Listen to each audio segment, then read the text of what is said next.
What's up, guys? I'm back again to give you some reviews of some films I saw over the past week or so. So let's not waste any more time and just get started. The first movie I'm going to be talking about is the new Disney animated film, Strange World. Of course, this being the next big animated film from Walt Disney Animation Studio, I definitely felt obligated to prioritize seeing this. Certainly more than Disney has currently been promoting this, as the main thing that has been coming out regarding this movie is the fact that Disney is barely marketing their own animated film. Honestly, this in particular really irks me, regardless of how good Strange World actually is, since Disney really needs to treat their animation department better than how they have been with this movie, especially since they'll milk Star Wars and Marvel for all of their work, feed James Cameron's overinflated ego with the Avatar sequels planned, and them wanting to promote their live-action Disney remakes as their must-see blockbusters for theaters despite not even being worth watching on a cracked smartphone screen.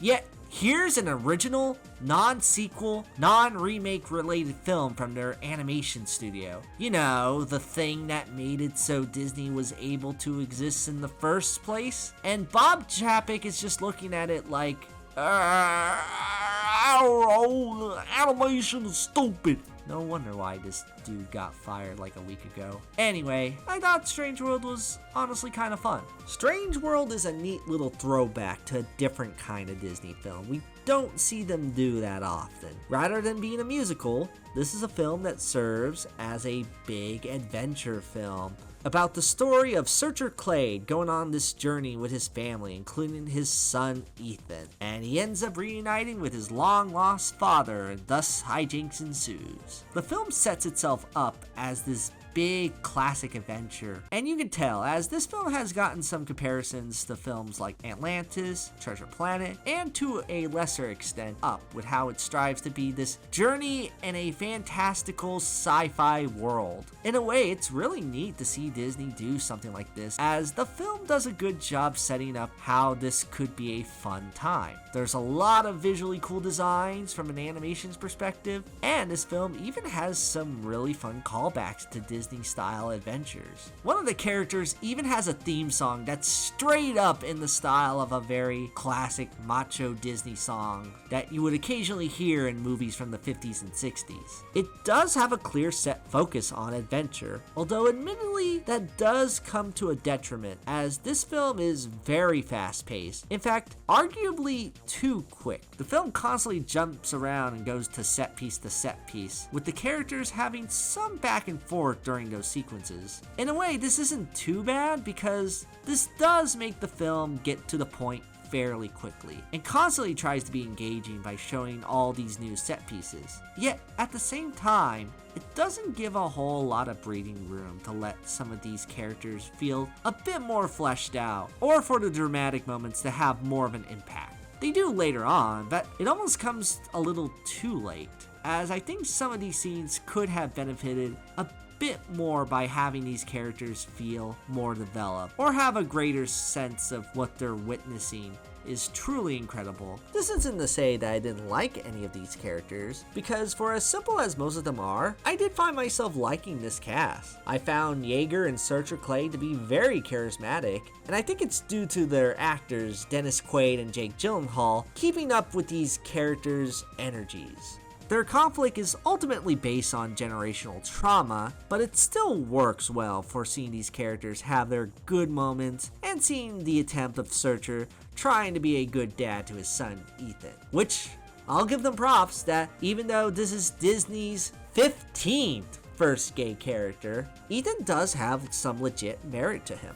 As annoying Disney is when making a big stink about their quote-unquote first gay character, without mentioning the Owl House, Ethan is a decent main character who I found to be very likable. They don't shy back from him being gay, even if they could have gone further with that aspect. and the relationships he has with his dad and granddad feel quite genuine. I like these characters, I just wish they focus on really diving into them more. And this includes the two other female leads, which are decent, but again, didn't get too much focus on. It's another Disney movie where it's a solid cast, they just need to be fleshed out more. Though, the adventure itself is still neat, with a lot of really cool designs and even a pretty neat idea of what the actual world they're traveling on is a part of. And the movie makes it a point to be fast-paced to keep the flow of the adventure going. I don't think Strange World is quite their strongest film by any means, but I honestly do find it to be a pretty fun adventure film, and even if it's not the best, I wish the marketing and push behind it was a lot better than it currently is. As far as movies for kids goes, I think this is an enjoyable, decent time to check out. So if you're into Disney movies that do strive for this adventure feel, then check it out. Just be glad that Disney Animation still tried to do something different in the mix of their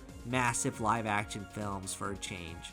So take that for what it's worth. And I'm gonna give Strange World a 7 out of 10. Another major film I checked out over the past week was the Knives Out sequel, Glass Onion. Now, I was actually quite a big fan of the original Knives Out, as it has ended up being easily my favorite film from Rian Johnson. He took the defined storytelling expectation that he has been known for in the past and made it work 100% to his liking, with one of the most original and fun murder mysteries I've seen in a long time. Naturally, a sequel with him and Daniel Craig returning to tell more fun adventures with Benoit Blanc was something I'm definitely down to watch. As far as sequels go, Glass Onion is a great new installment of this series, and one I say is at least just as good as the first. What works about this sequel is that while it does have the same basic premise of sorts, it doesn't make it a rehash of the first film in the slightest. It is Benoit Blanc getting wrapped into another murder mystery case and gets help with one major person involved with the main suspects to solve this case. However, the way it's played out is fairly different from the first. Where Knives Out got pretty quickly to the point and a lot faster than most murder mysteries would, Glass Onion actually has a lot more setup in comparison. The film takes time to really establish these characters and the whole set piece they're a part of. It could seem like a downgrade, but where it works is that the setup they do make for this is all fascinating. It does jump around a lot, especially later on, but it feels intentional, as I can see this be a little bit more interesting on a second viewing, where I can notice all the clever foreshadowing regarding what they're setting up to. It's something that I do dig when a film manages to be rewatchable in that department. And while I've only seen this movie once, the fact that I can already tell so easily makes this worth checking out just to see how it unfolds firsthand. This movie is filled with a ton of pleasant surprises and a lot of great wit and hilarious writing. Benoit Blanc's first appearance alone in this film is so glorious. I can't just say what it is because there's a lot to unpack in terms of what he's doing, but it's also pure cinema, so see it for that. In fact, while we're at it, this cast is just plain great. Daniel Craig may not be playing James Bond anymore, but the delightful performance he has as Benoit Blanc between both films more than makes up for that. This is such a fun character, having so many great quips and lines delivered so well by Craig once again here. The new additions of this cast also managed to stand out, as much like the first film, they're all meant to represent some shady, corrupt kind of rich person, and these actors play up that angle very well. Highlights for me are probably Dave Bautista and Edward Norton, who both managed to be extremely funny with a lot of the ways their characters handled this whole ordeal. This cast is filled with so many big fun names. It does make you want to see more movies of this series with different big names appearing in further installments. So it makes me ask, can we get a Knives Out movie with Idris Elba, Jennifer Connelly, Nathan Lane, or dare I say, Christopher Walken? It all leads to an incredibly funny and great time of a movie that does a great job having so many neat twists and turns, all leading to a very big ending that does give it somewhat of grander scale than the first Knives Out. But much like that film, the writing is still solid enough to keep it together very well. Even if the ending of this film also reminded me a bit of The Menu, which this film is actually a pretty good companion piece to that, to say the least. Either way, I highly enjoyed Glass Onion a lot. And if you were into the first Knives Out in any sort of way, this film comes highly recommended. If you can't see it in a theater, it is worth watching. But if not, it's definitely worth seeing on Netflix to witness the glory of Benoit Blanc's triumphant return to cinema. So take that for what it's worth. And I'm gonna give Glass Onion a 9 out of 10. And the last movie I checked out over the past week was the new Disney Plus original movie, Disenchanted. So I also decided to check out Disenchanted to review it. Admittedly, because oddly enough, I haven't seen too many people talk about this new Disney Plus original. Weird, since the first film was a pretty big hit. And even after watching it again to prep for the sequel, I think the first Enchanted is a decent, cute time. It's not too strong of a Disney movie, and it's very much a movie of its time. It's a movie trying to copy off the Shrek formula by being pretty much a, hey, this isn't your ordinary fairy tale kind of movie. However, there's enough to it that makes it enjoyable and memorable, mostly due to some decent songs and some really good performances here. With a movie that has been remembered as a big deal for the general public, it would seem natural that there would be a sequel to this of sorts. And luckily, there finally is. 15 years later. I guess this is the year of second installment sequels coming out. 10 years too late. So, with such a big time gap between the original film, and even that first film being a product of its time, I admittedly didn't have too much high expectations for this. I figured it was going to be another attempt at Disney making a cash grab, which, to be fair, it kinda is that still. However, I have to admit, this was actually a little better than I initially thought it was going to be, as Disenchanted does manage to still be a fairly cute kids film in the vein of the original, and does have some decent strengths to it that hold it a little bit together. It takes place years after the first, with Giselle having a kid of her own, and through magic, of course, she ends up wishing that the world she lives in now was more like the one she used to live in. A seemingly perfect fairy tale life, until she realizes that her wish isn't the way it's supposed to be, as her being a stepmom to the main kid of the first movie, that makes her transition into becoming an evil queen, and thus it becomes the fairy tale adventure you would expect from something like this.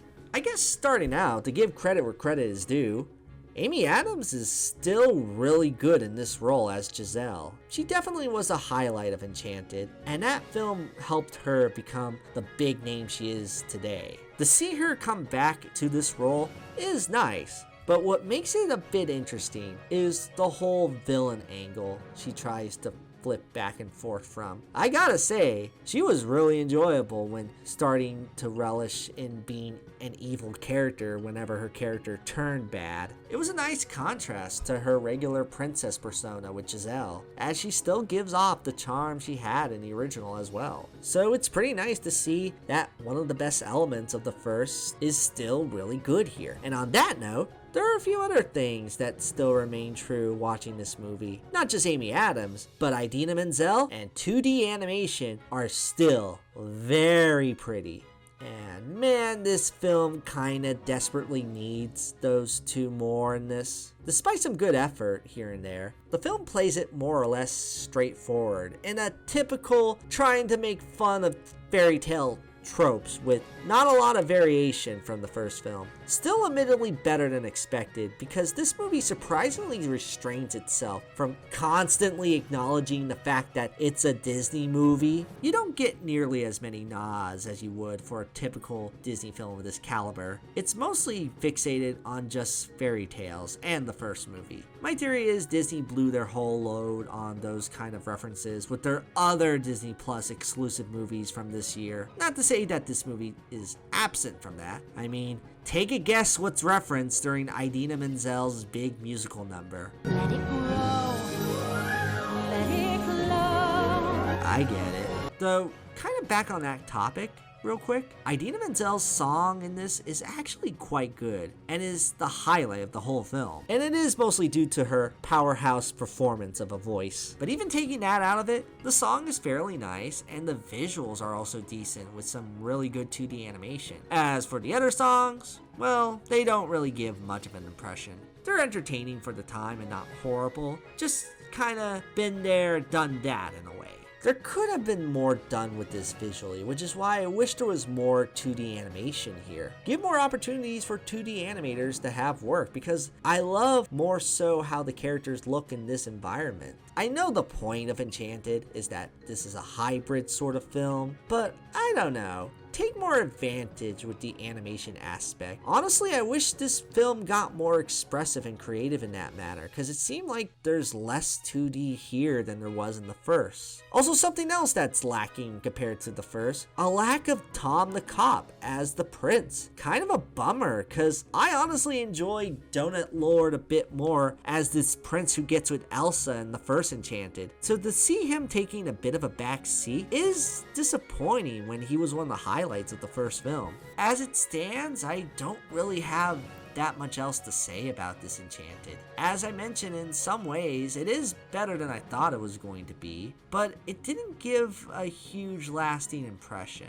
I personally feel that it's because this is just a movie that's kind of past its time, like I mentioned. We've gone through the whole this isn't your ordinary fairy tale route, and unfortunately, Disenchanted doesn't do a whole lot that's super new. Not as rehash as you would expect for a sequel like this, at least. And ultimately, the whole daughter-mother story is done fine enough here. Yet it feels like a typical Disney film to me with nothing that exciting to it. I do think the performances and certain set pieces and songs do make it worth a viewing, though I say it's only worth checking out if you're genuinely curious about this sequel. If you like the first so much, or just enough to where you're at least wondering what a sequel could be like, then I say maybe give it a watch. However, if you're looking for something bigger from the studio, I say there are more interesting things to watch on the streaming service than this. I'm gonna give Disenchanted a 6 out of 10. So yeah, those are my thoughts on all those movies. What did you guys think of them if you happen to see them over the past week or so? Let me know in the comments below,